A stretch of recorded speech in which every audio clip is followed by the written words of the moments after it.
សួស្តីបងប្អូនណាដែលមកលេងបាងកកអស់បារម្ភទៀតទៅខាងយើងខ្ញុំបានបើកសេវាមានដូចជា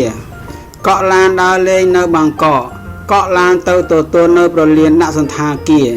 រៀបចំកញ្ចប់ធួលក្ខណៈឯកជនគិតតាមតម្រូវការរបស់អតិថិជនមានកាយទទួលបកប្រែនៅបាងកកនៅតាមមន្ទីរពេទ្យឯកជននិងពេទ្យរដ្ឋមានបើកលក់សម្បត្តិមានដូចជា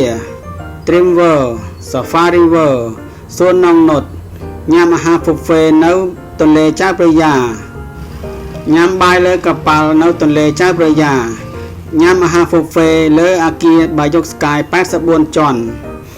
ដែលអាចចាំនាំដើរលេងនិងជួនទិញទំនិញនៅទីក្រុងបាងកកមានសេវាទទួលទិញថ្នាំតាមមន្ទីរពេទ្យដាក់ផ្ញើទៅឲ្យដល់ភ្នំពេញមានទទួលកក់សន្តាគារនៅក្នុងបាងកក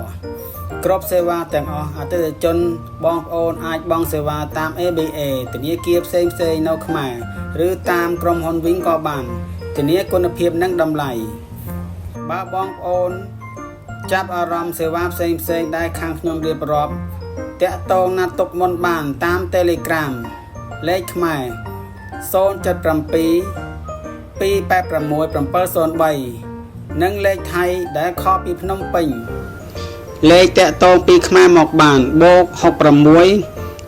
96 658 3715ឡាន VIP ជួលមានតម្លៃចាប់ពីបាងកកផทยา 3,500 បាតបាងកក Dreamworld 2,500 បាតបាងកកសួនសត្វ Safari World 2,500 បាត